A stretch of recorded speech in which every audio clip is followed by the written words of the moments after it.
Wow, we are live. This is ESPN FC's live Premier League fixture season preview for the 25-26 season. Guys, welcome. Steve, Harry, Josh, how are you guys doing? Very well, thank you. Thank you. Good, mate. Right, so let's get straight into it. It's only right I start with the champions. Can Liverpool defend their title?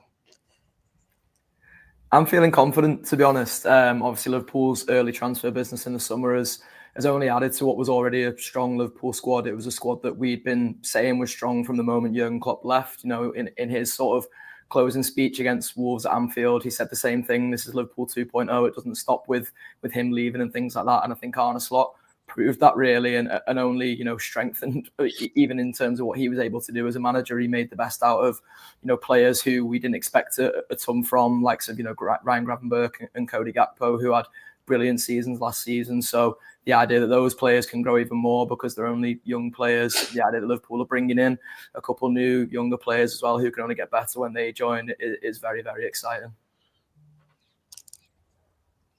So you mentioned transfer, so I want to go circle back to that in a minute, but I want to ask Harry just quickly, do you think Arsenal can challenge better? You know, what will it take to topple Liverpool? A little bit more luck, to be honest with you. I'm not taking anything away from Liverpool. I thought they were excellent last season. They hit a level that, I've got to be honest, I didn't expect in the immediate aftermath of Jurgen Klopp's departure. And so I take nothing away from them, but I do feel that Arsenal were a little bit below it last season. I think, yes, they managed to finish second, and that will look good in terms of it being their bottom line these days. But Arsenal were miles off of them. And I think that was partly down to some things that were within Arsenal's control and partly down to some things that weren't. You know, the injuries were a big issue. I know it sounds like I'm sitting here making excuses, but to be without Saka for 2 months, Odegaard for 2 months, Martinelli, Jesus, Havertz, to be without all these key attacking players, it did hurt Arsenal and impact them. Can they prepare better? Can they manage the minutes of some of their key players better? Absolutely. But I think if they can, you know, get on top of the fitness troubles that they suffered with last season, that by default makes them stronger challengers than they were. They've got some business to do this summer as well. And hopefully, if they can get that right, that will give them a little bit more of a boost. But I think Arsenal will have to feel confident in the fact that they can challenge better than they did last season. Because if you go back the last couple of seasons, Arsenal have always been there or thereabouts. Last season felt like a bit of an anomaly. And I think they'll be ready to go again come the start of the new campaign.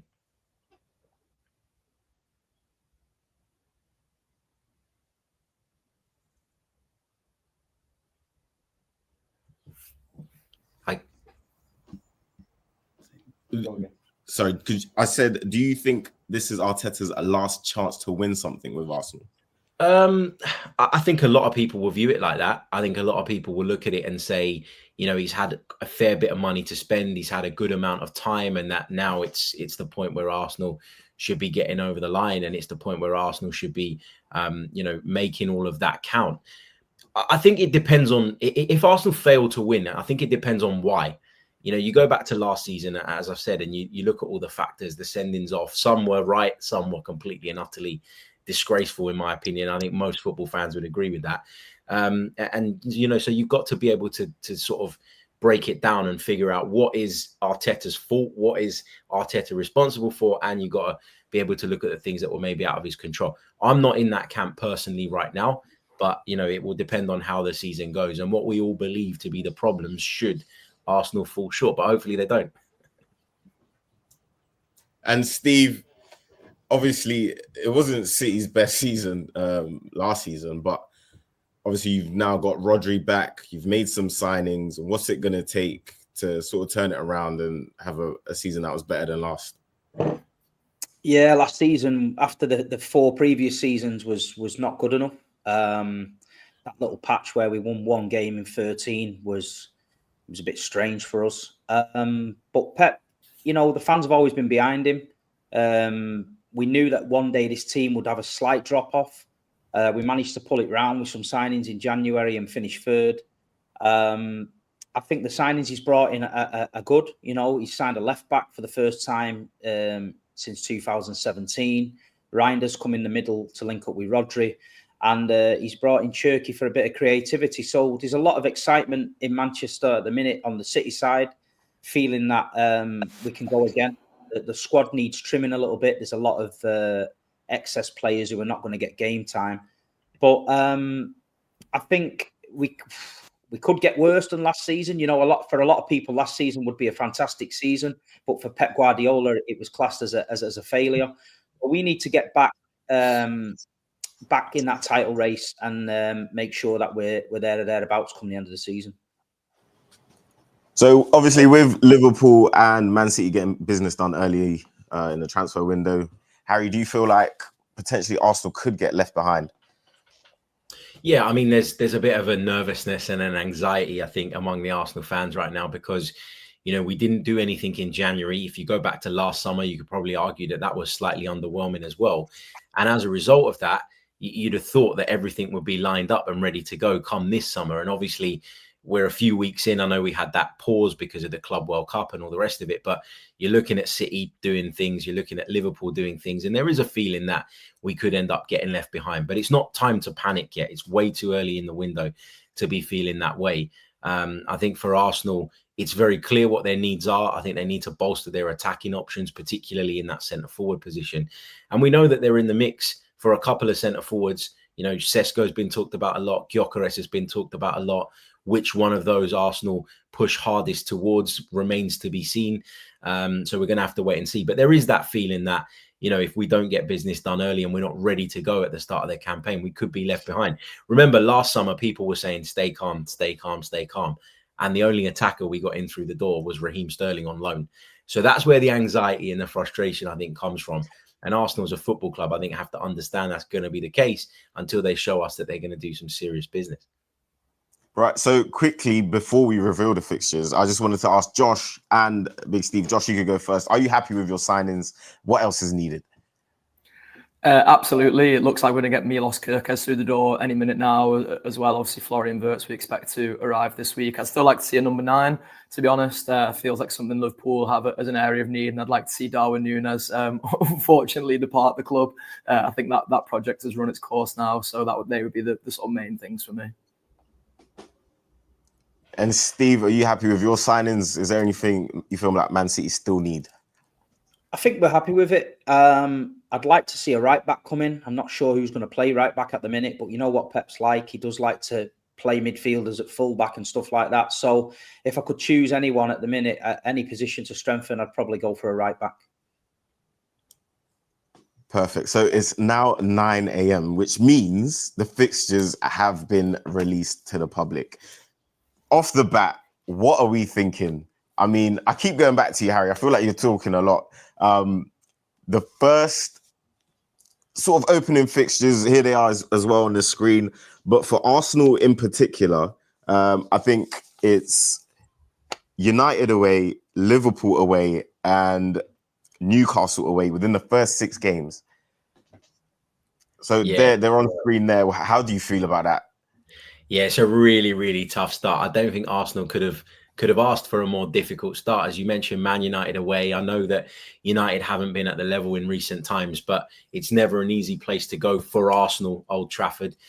You look at the Liverpool in the 3rd fixture away from home. That's a game that could, if it was further on in the season, you'd argue would have potentially big implications on the title race. I suppose from an Arsenal perspective, at least you get that one out of the way nice and early.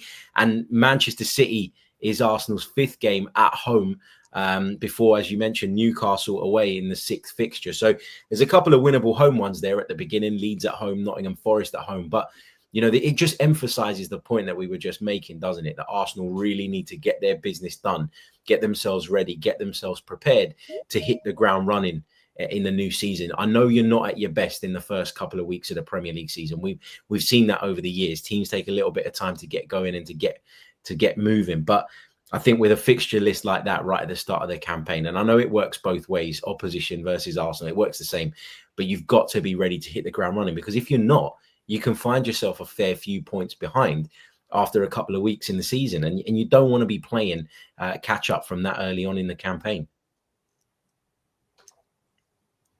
So for you, Steve, what is the highlight game of the opening weekend? Which one stands out the most to you? It's got to be Arsenal, isn't it? Manchester United, Arsenal at Old Trafford. I mean, that is a great fixture to kick off the season. There'll be a few Man United and Arsenal fans reacting to that this morning. I can imagine it's going to be a bit hot online. But yeah, I'm looking forward to that. We've got Wolves away, which last year was a struggle. I think we won 93rd minute, something like that. So it's not always plain sailing there. But no, it's a good opening weekend to look forward to. So yeah, I'm looking forward to the games now. It's starting to feel a bit real now. When the fixtures get released, you can start to sort of plan your trips and stuff like that. So yeah, I'm excited for it. Josh, who has the easier start? I mean, obviously you said you're pretty confident as well going into the season. It's quite important, I feel, to get a good start. Obviously, it's important how you finish, but yeah, who do you think has the easier start? And would you boys agree with whatever Josh says? I do like the look of Liverpool's start, to be honest. You know, that Burnley game being away is a tricky one. You sort of look for the newly promoted sides early to see if you can try and get, what should be an easier fixture on the board there. But Burnley is always a difficult place to go. I'm hoping it's not a rainy day in September. I'm hoping it's a nice sunny day in September that we get to go there, so we're not sort of competing with all the high winds and stuff. It's a good first fixture for the Reds being at home to Bournemouth. It is on the Friday night, which always throws up a few variables, but it being a championship celebration and things like that should hopefully sweeten the deal in Liverpool's favour. I think City have got a relatively easy start. Wolves are always a bit of an unknown entity, aren't they? They just, they could come flying out the traps there. Being at home 5:30 on that Saturday as well could mean that there's sort of a banana skin for City, but there's a couple of ones in their first five that don't look too challenging besides Arsenal away. It's just interesting, isn't it, that all three of the teams who finished in the top three last season have got to sort of face each other besides Liverpool and City in that first five, but Liverpool City still coming relatively early on in the season. So it's dead exciting. As Steve said, this all makes it feel real now. It only feels like the season finished, simultaneously for me about 10 years ago, but also about a week ago. So you already feel ready for the new football season to come around when these come out. So I didn't ask any of you your predictions for who will win the title, but so I'll touch on that in a sec. But Harry, the order of the fixtures. So does that make you feel confident that it's out of the way and you can have maybe more of a smoother ending to a season rather than sort of what happened last season? Well, if Arsenal were competing late on, they would have had to face Liverpool and sort of what would have been a really busy end to the season. Yeah, it's difficult, isn't it, to kind of put your finger on exactly how it's going to work. If you look at it through the kind of a glass half full prism, then you'll say there's some big fixtures there that Arsenal will be getting out of the way nice and early in the campaign, which means in theory that as the season goes on, they're not going to have all of those difficult fixtures still to play. But the glass half empty view of it is you can fall behind and you're playing catch up from the very beginning, which you don't necessarily want to be doing. I guess, the initial reaction when you see a fixture list like that as an Arsenal fan is to go, oh, and to worry about it and to think this is a really, really tricky start. But actually, if you look back over the last couple of seasons, Arsenal's record against the bigger sides is impeccable. It's really, really good. It's actually against some of the kind of lower ranked sides where Arsenal have struggled to break down low blocks, where Arsenal have struggled to get over the line and pick up all 3 points. So I guess, I do take some encouragement from the fact that at the very least, whatever people say about Mikel Arteta and his Arsenal side, they are very competitive in the biggest of matches. And so, maybe that will serve them well and maybe they'll get off to a better start than we're expecting. And if they do, just imagine the confidence that will breed moving into the kind of business end of the season. And I don't know if you've managed to have a look at sort of the further fixtures afterwards, but I wanted to touch on sort of after the Champions League, the first round of the Champions League. Steve, I wanted to come to you. So Man City will play Arsenal, Brentford, Villa, Liverpool, and Leeds. How do you reckon they'll be able to manage those fixtures after, it's always tough after the Champions League trip. But I think Pep's going on about maybe trimming the squad down. He don't want too many players. But these kind of fixtures is where you need your squad. Sometimes City work with a very tight squad and the players tend to look a bit tired and jaded. But I hope he does keep a little a higher squad number this season, because like you say, injuries last season for everybody was unprecedented. So I'm hoping. I think we can do it. I think we've got a good team this season, and it's just a matter of we've got the World Club Cup starting tonight. Starting to see what he's going to play and if he's going to change the system, etc. There's a lot of changes at Manchester City this season, but I think I'm confident. I feel like last season was bad for everybody. I don't think Pep's gonna want that to happen again. I think a lot of players got to take a look at themselves, and we've freshened up the backroom staff, we've freshened up the squad. So I'm expecting Manchester City to be right in the mix this season. Yeah, freshen up the backroom stuff. I don't know if any of you saw clips of Kolo Toure taking one of the sessions. Yeah, I love that. Josh, coming to you, obviously after your Champions League games, you have Everton at home, then Chelsea, Brentford, and City away. How do you think Liverpool can manage those games? And will it be difficult?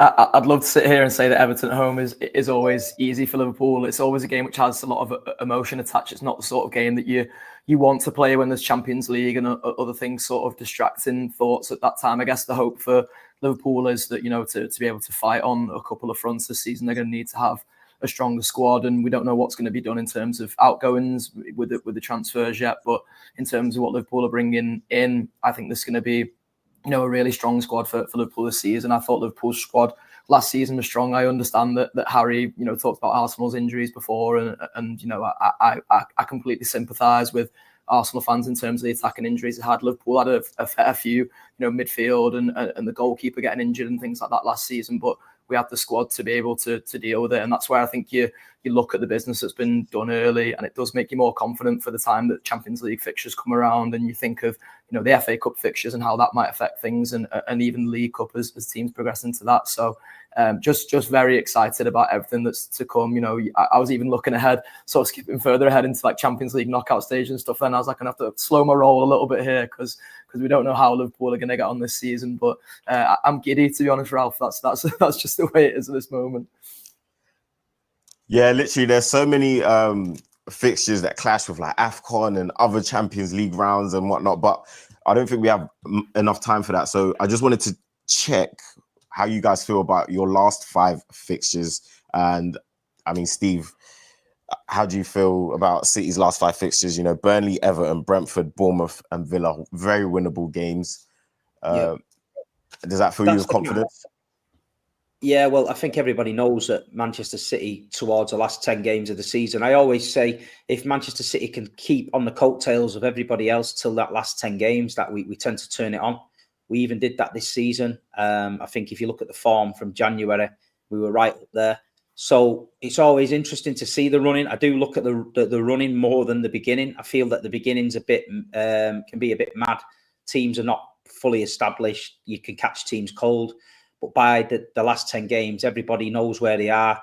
And if Manchester City are in the mix come that last 10 games, looking at them fixtures, then I'm quietly confident with that. Harry, so your last 5 games, Newcastle, Fulham, West Ham, Burnley, Palace. Very winnable games again. I feel like Newcastle, again, maybe the only sort of team to really, really worry and consider. Arsenal. Yeah, just before that though, we play Manchester City away, so that could be huge, couldn't it, going into that kind of final stretch of games. But I think for me, Arsene Wenger used to say this, and people used to laugh at him. He used to say that it's very, very difficult for a London club because they've got so many London derbies. Arsenal play 3 London derbies in their last 5 games. Now, yes, on paper they're against teams that you should be beating, but you should never kind of rest on your laurels when it comes to those games. So I think that they're certainly winnable fixtures, as you say, and I'd back Arsenal and fancy Arsenal if that was where they needed to make up points and do the business in terms of hopefully trying to win that Premier League title. But yeah, you got to be wary of some of those fixtures as well. So it'll be interesting, but it's the Premier League, right? It throws up surprises all the time. You never know what you're going to get. You never know what situation these teams are going to be in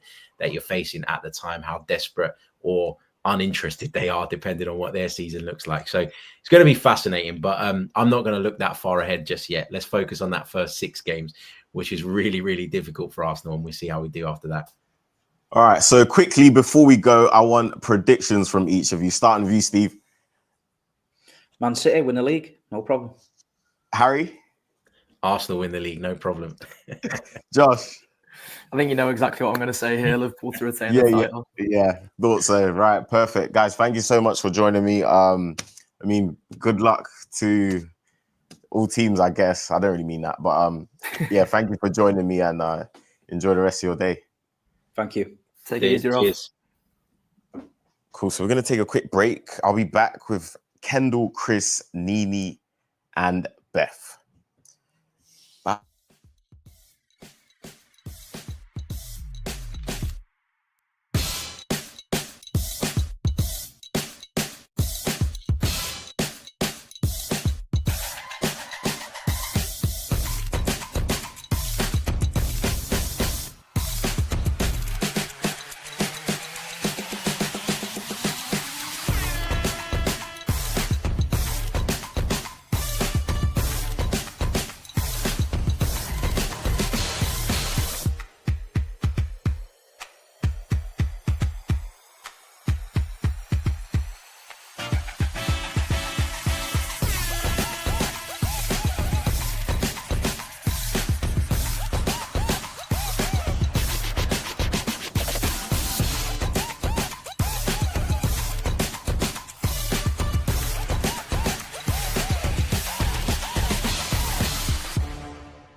Wow, guys, welcome. Thank you for joining me. How are we all doing?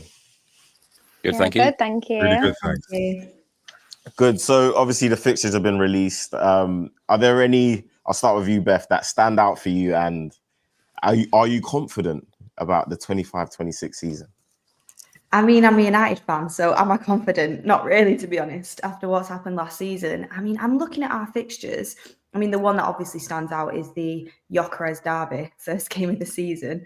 Which team's going to have Gyökeres, Arsenal or United? We've got it at home, which is going to be a boost for us, but still our home record last season under Ruben Amorim was super poor. Then if you're trying to give this manager a chance, you've got Man City, Chelsea and Arsenal all in the first five. So it's looking difficult for us. But then again, if we start off well, could give us good momentum. So not confident, but trying to be optimistic. Yeah, it's almost as if it's been done on purpose. I mean, that is a very tough start. Do you think Amorim will be under pressure from the get-go? Will we be seeing him still at Man United after November? I don't know. I've had so many people message me this morning, 9 a.m. when the fixtures come out saying he might be gone by Christmas. Get your bets on now. So I'm not sure. Like when you look at the fixtures that we've got, I look at that Liverpool one as well in October, and I think that could be Anfield away. That could be a really difficult one when you get into that point of the season where if a manager's not doing very well, especially at a club like Manchester United, there are going to be questions asked. I think because he didn't win the Europa League, then the whole focus is going to be on the Premier League. There's going to be no European games to distract. There's going to be no European competition where you think, well, if Man United do well in this, they could end up in a European competition again next year. It is solely focused on the Premier League. So there's going to be so much scrutiny every single game.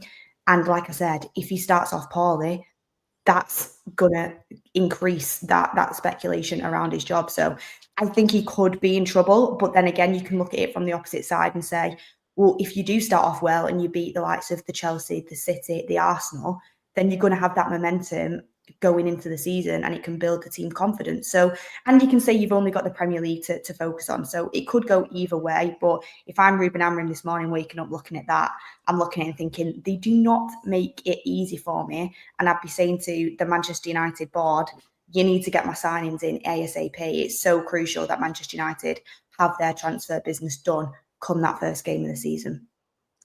Right, so I'm going to ask everyone else, will Ruben Amorim run out of time, especially with this start? I'll start with you, Kendall. Yeah, I mean, last season was obviously very difficult, but it's always difficult from a manager, especially coming from, another country, another league. But yeah, he had I think it was one of the worst kind of ratios in terms of points and wins that he'd had. So obviously there's going to be scrutiny. Again, as Beth said, he didn't win the Europa League. That was pretty much everything was riding on that at that point, considering the season that they'd had. So yeah, it's going to be difficult. But there was a few signs towards the back end of the season. I don't know if Bethan will agree, but there was a couple of signs where, you know, it was becoming a little bit more harmonious. So we'll see what signings they're getting. But I think he is in for a very, very, very difficult season ahead, because so many other teams are strengthening as well. So yeah, it's going to be a difficult ride for him, I think. I'm going to go to Blue Lions TV. What do we think? I mean, I can't believe I'm saying this, but I actually think he'll do okay. I think there's a few parallels between his start when he first took over at Sporting Lisbon and at Man United. You know, that Lisbon team he took over, they were disjointed. They didn't really have like a tactical identity. He did turn towards using youth. There was a lot of skepticism around his appointment. You know, Lisbon slapped on a 10 mil release clause straight away on him. And immediately everyone's getting a bit confused behind that decision. But in the end, he was able to showcase why he was a world-class manager, I have to say. And I think United are slowly maybe buying a few players that suit his ideas now. You know, Dorgu, securing Cunha. If they can maybe invest in the midfield, which is probably the most important area that hasn't been addressed now for how many years, I do think that United will be a bit better. And I actually think as well, them losing the Europa League final was probably the best thing for United for where they are right now, because it just kills off any false hopes of unrealistic expectations. It's like, you know what? We can see the club for what they are right now. The struggles, where we have to improve, how we need to get better in certain areas. And now you can just focus solely on those improvements at like a granular level and build up. And I think that's probably the best position now for Amorim to be in right now to improve Man United. So yeah, I think he'll do okay. You're not going to win any leagues, but you're going to improve upon what you did last season. And lastly, Chris, what do you reckon? Amorim? Yeah, I feel like he is going to improve Manchester United, but I feel like they do need a little bit of time and patience, because he did walk into a bit of a mess there. So obviously it's going to take time to sort that out. Perhaps because they're not in Europe this coming season, perhaps that will help their league position and help him to, you know, progress them. But how many managers can they keep going through? And I feel like in recent years, you know, they've spent a lot of money and the recruitment has been really poor. Right, so sticking with you, Chris, first 5 games, Thomas Frank, are you confident? Confident in finishing higher than 17th, yes, 100%. 22 league defeats last year, simply unacceptable. It was really poor in league competition, but of course, Ange Postecoglou put all of these eggs in the basket of, you know, going to win the Europa League trophy. You know, success at Tottenham, way overdue. Unbelievable night in Bilbao, fantastic. But when you look at the fixture list, Burnley at home starting, you know, I think if anyone would have chosen their first fixture, they would have probably chosen Burnley at home. No disrespect to them, but when you look at our fixtures, the first 11 games, we're only playing one top 5 side, but we do have 4 Champions League games in that run as well. So, you know, Daniel Levy and the board have come out and said that they want to be fighting on all fronts. You know, it's a big transfer window, in my opinion, here. You know, we've gone round in circles a lot in recent times. You know, we have just appointed our 18th manager in 24 years. You know, we talk about, you know, the bit of a mess at Manchester United. You know, look how many managers that we have gone through in recent times. So I feel like Thomas Frank will bring that calmness to Spurs. I feel like he is a very progressive manager. He gets the best out of players. It's going to be an interesting time, but we need to do a lot in the transfer window. But in terms of the fixture list, I'm very excited about the start that we've got. I just wanted to ask everybody else what they think about the appointment of Thomas Frank at Tottenham. Kendall, is he a good person to take over from Ange? And do you feel like maybe Ange wasn't treated fairly, I guess? I think if you ask Tottenham fans and if you ask everyone else, I think there'll be two different sides of the story there in terms of fairness and things like that. But obviously he wasn't doing very well. He was really reluctant to change his tactics. He right at the beginning of the season, even when they started doing well, it was just kind of that very high line. It was a very strange situation in terms of tactically and stylistically, with him just really refusing to change anything for the majority of the time. I really like Thomas Frank as a manager. I think he's a really good manager. I think, as was said, he's very calm. I think it'll bring that to Spurs, especially after the Europa League win, because that was massive for them considering the season that they had. So I think it is a good appointment. I just obviously don't think that they should get too ahead of themselves at the moment. There's lots of work to be done on that squad. He's coming into, a job that is very high pressure. Daniel Levy's notoriously not the best at giving up the funds and buying the players that they need in every aspect and every window. So yeah, it'll be interesting to see. And obviously that the kind of race to Mbeumo as well will be very, very interesting now that Thomas Frank's gone to Tottenham. So we'll see where that ends up as well. But yeah, I do think in general and in the long term it'll be a good appointment. Yeah, that would be interesting to see where Mbeumo ends up. Sticking with you though, I feel like everyone keeps calling Newcastle dark horses, but you guys are serious contenders. You challenge teams, you play well. You're now a club that can keep their best players. Do you think you can seriously challenge for the title? It depends on this window, but I still think we're a good way off that at the moment. I think we don't have the squad depth to compete for a title, especially now that we are in Champions League again. I just don't think that we have that at this current time. We haven't made a first team signing, obviously a bar Asula, who wasn't really going to come in as a first team signing until a Callum Wilson injury, for 3 windows now. So it is absolutely vital that we make some quality signings this summer, because we're going to get left behind again. Yes, we've got, in terms of on paper, our first 11, some fantastic quality in there. Look, we've got Alexander Isak, who's probably, arguably, I guess, to other people, but to me, the best striker in the world at the moment.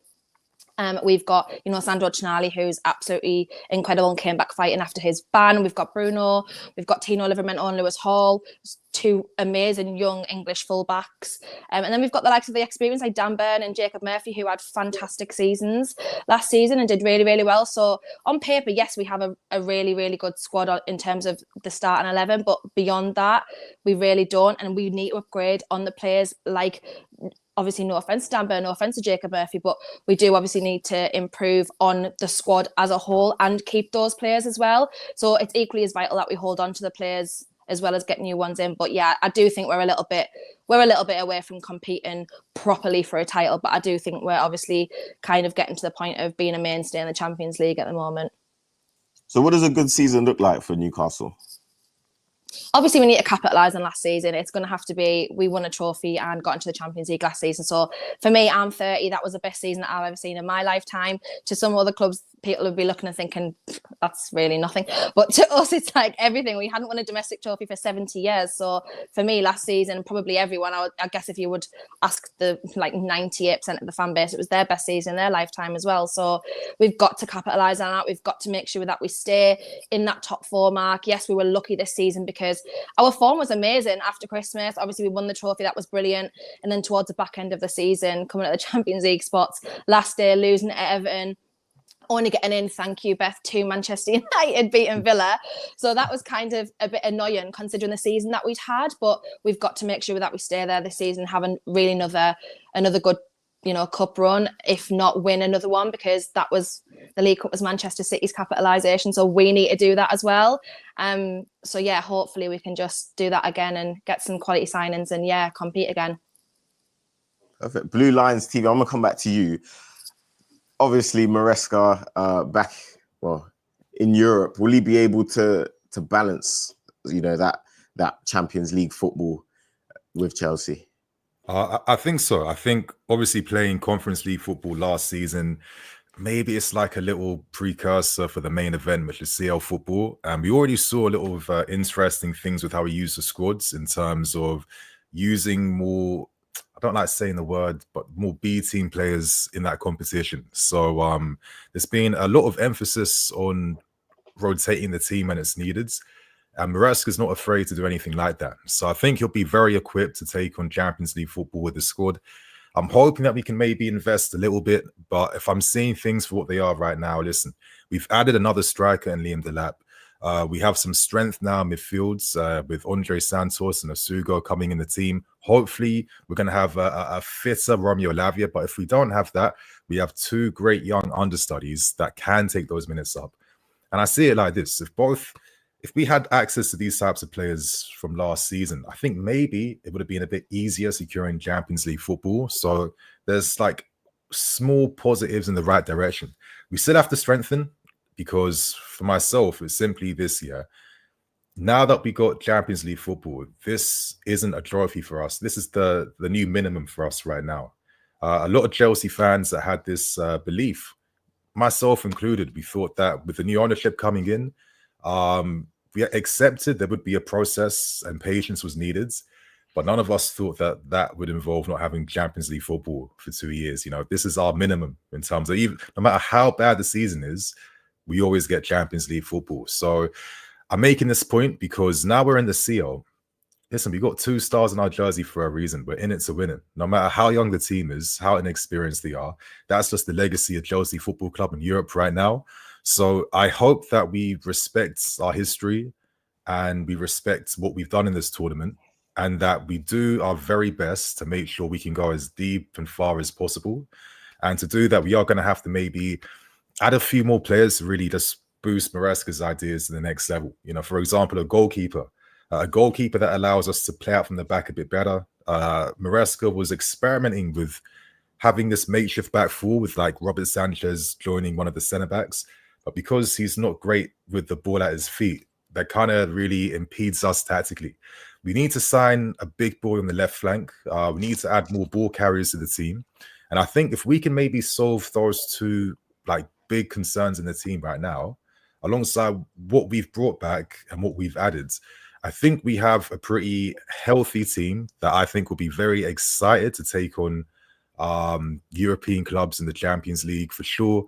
A lot of struggle, effort, and sacrifice was made to get us in this position. I think the Club World Cup's a nice little precursor to CL football, because we might be playing against PSGs or Real Madrids, etc., etc. So I'm feeling pretty optimistic, but I can get more excited depending on the key positions we sign in the market this summer.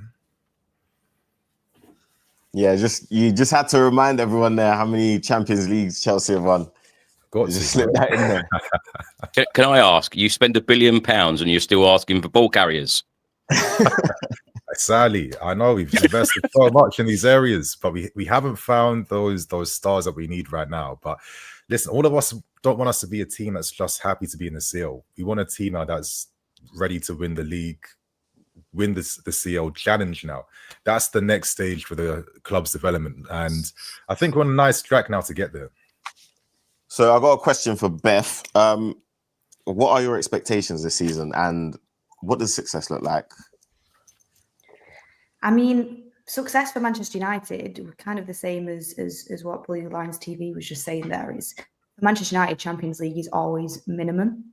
That is what it is, and we should always be competing up there for the Premier League, for the biggest trophies, but we've not done that now for over a decade, and Manchester United fans have started to get used to that. And last season we finished 8th, and everyone was saying how much of a disaster that season was. This season we finished 15th. Our manager has a points ratio of 0.92 points across the season, points per game. So it's difficult to manage them expectations. I'm a big believer that where Manchester United's gone wrong is the front line. We struggle to score goals. If you look at our goals for and goals against, our goals against, still isn't great, but it's competitive with the top teams. You look at our goals for, we cannot score goals. 44 goals in the Premier League across the season just is nowhere near good enough. So we've started to look at that. Cunha, I think, is going to be a massive signing. One of the best performers in the Premier League last season. It looks like we're close to getting Mbeumo over the line. I know there was a bit of interest from Newcastle and from Spurs, but it looks like he's going to go to Manchester United. Thankfully, somehow, we still have that slight pull there. I know a lot of people say it's the wages, but I'd like to say I think it's because of the Manchester United factor. And then the huge one is obviously a striker as well. You look at the fact that Manchester United tried to go for Delap, couldn't get him, unfortunately, went to Chelsea because of that Champions League football. And then you look at Gyökeres now competing with Arsenal for him. I do wonder where we're going to go in the striker market and where we'll end up, because Chelsea ended up getting Delap off us. It looks like Arsenal are probably going to get Gyökeres off us. When you do finish 15th, when you don't have European football, it's going to be harder to attract players, and you can't always rely on the way Manchester United. But I honestly do think a new front three in that team, a good midfielder to go in there with Bruno Fernandes, someone who's combative, someone who can get around the pitch, but he's also press resistant and can carry the ball forward. that's going to improve this team tenfold. There's obviously other positions we need. Onana isn't good enough as a keeper. The wing backs are such a huge part of Amorim's system. But the fundamentals is getting more goals into this team. And if we can do that, I think if Manchester United sign a new front three, we can start to compete for top six. And that's my aim. Next season, compete for top six. It's crazy to say as a Manchester United fan, because that would be a disaster season for us, not being in around that top four, not competing. But from where we're at, going from 15th, trying to compete for top six, I think is realistic within Amorim's first summer. And we've not got that European football where you're going to be looking and you're thinking, what players are we going to play on Wednesday, Thursday night? What players are we going to play at the weekend? You can save your fully fit team for them games. And I think that is where next season you look at the likes of Newcastle, who I agree with Kendall, have a fantastic starting 11, but they might start to struggle in the Premier League because they've got to manage them 2 fixtures a week. And that's where Manchester United can capitalise in competing with them sort of teams that you only have that one game and you've got a fresh squad full of, hopefully, Premier League proven signings like the Cunha, like the Mbeumo, some of the top scorers in the Premier League. It's going to add goals to our team, which is the main thing. Right, so before we wrap up, having looked at the fixture list, so obviously the first 5 and maybe towards the end as well, starting with you, Chris, what's your prediction for this season's top 4? Top 4, I would say Manchester City are going to go all out to win this Premier League trophy again, and I feel like Manchester City will be there. Arsenal are obviously going to bottle it yet again. We're very used to seeing that. Liverpool, of course, will be there. It depends how much money Chelsea spend, I suppose. Newcastle will definitely be there. There are a lot of teams fighting for that top 4 place. A lot of teams have really, really improved. But for Spurs, I would say that, top 6 has to be our aim. League position is very, very important to the football club, particularly where we finished this season in 17th. But the manager goes and wins you a European trophy, first one in 41 years, first trophy in 17 years, then gets the sack. So, league position is very important for Spurs. So Thomas Frank's got his work cut out. But I agree with Beth in many ways. In terms of transfer window, Spurs need to go out and sign experienced Premier League players, players that have been there, done it, and have got that experience, because we really do need to go that one step further now and put a trophy in the cabinet yet again, because we've tasted this success and we want it again. But yeah, the Premier League, I'm very excited. It's only just finished, but when these fixtures come out, it's all very exciting for us all again, and we all can't wait for it to start all up again. Kendall, your top 4 prediction? Yeah, I literally couldn't have said anything different to Chris there. I think because of the way the Premier League is now, and you've even got teams like Bournemouth, for example, who are really massively strengthening, obviously Brighton and just teams like that who traditionally obviously aren't anywhere near kind of European football. So the fact is the Premier League is getting stronger. I know a lot of people will say that the quality's not there, or it's the weakest Premier League season ever, but it's not. In my opinion, I think it is only getting stronger. So yeah, I literally agree. I think Man City will be there, Liverpool, of course, despite the fact, yes, Arsenal, we want them to bottle because it's funny. We want them to always finish second because it's hilarious. But yeah, I think regardless, I still think they'll be there and thereabouts. Obviously, us, if we get a few decent signs in, Chelsea are pretty much there. So I really think it is top 4 next year. Well, obviously it will be next year, but next season is going to be so difficult to predict. And I think it's going to be really, really exciting to watch everyone try to get those spaces, because, we kind of got bailed out a little bit, as I said earlier, this time with the 5th place getting into Champions League. So yeah, it'll be really, really interesting. But I just hope that we're there. Beth, your top 4 prediction? And where do you think United will finish? I don't think United are getting top 4, unfortunately. I wish I could say that we were, but it's just too big of a jump. The only thing I would say is that things can change very quickly. Nottingham Forest went from, I think it was 17th, up into competing for them European spots. I think they ended up in Conference League, didn't they? But they were well into competing for the Champions League until the last couple of games of the season. So things can change. And like I said, Premier League proven players going into that United side, particularly goal scorers, gives us a good chance. But there's like the guys just said, Kendall and Chris there, there's way too much competition for Champions League football right now within the Premier League, and way too much competition for that top 4. So like I say, I think me and Chris are on the same wavelength of where we're at. Spurs and United quite similar. even though Amorim's been there for half a season, I still see this as his fresh start. It is like having a new manager because he came into such a mess last season. So both Spurs and United with them new managers probably looking to jump up to the top 6 areas. In terms of top 4, I think it's going to be super tough to call, but I just see with what Liverpool are doing in the transfer window, I see them winning it again. And it's horrible for me as a United fan to say that because they can go ahead of us in Premier League titles, but Wirtz is a fantastic signing. Kirkes, Frimpong. I think they are going to be unbelievably strong next season. It's Liverpool and City title race is what I see.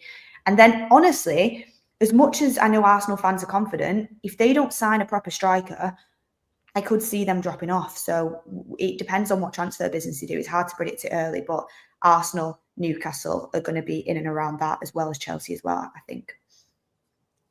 And lastly, Blue Lions TV, your top 4 prediction. I agree with Beth's last statement. I see like maybe 3 clubs who are going to like get guaranteed Champions League football. That's going to be City, Liverpool, and us. I feel that confident.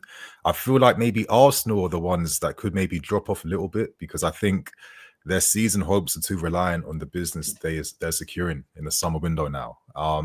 They kind of dropped off near the end of last season. You know, they've been under Arteta now for the last 4 years. This is like one of those dangerous areas to be in right now where, you know, you might have to revamp the tactics a little bit to try and stay a bit fresh so teams don't completely suss you out. And if Arsenal can't bring in any heavy hitters to really upgrade what they're doing, I do think they could be in that mix of maybe Newcastle's, maybe Villa's again, and maybe like another surprise package like a Spurs, maybe depending on how well Thomas Frank does. But for us, I feel pretty optimistic, to be fair with you. I think the start of the fixture list looks quite nice. It's been a tough season, a lot of traveling. We've got Club World Cup duties as well too. So the fact that we can start off the new Prem season staying in London for the next 6 weeks, that's going to do a lot of wonders in terms of, traveling far and, squad preparation, training preparation for these games before we have a big game then against United away. Our London derby record has been quite nice if you omit Arsenal out the mix. So there's a good chance that we could build some nice momentum at the start of this season. And I'm feeling pretty optimistic about what we do. Right. So in that you've mentioned 2 Champions Leagues, Club World Cup troubles, and a guaranteed top 3 finish. Yeah, struggles. I know, right? Right, guys, thank you so much for joining me. That was brilliant. I really enjoyed chatting to you all. Good luck for the rest of the season. I don't mean it, but I mean it's the right thing to say, innit?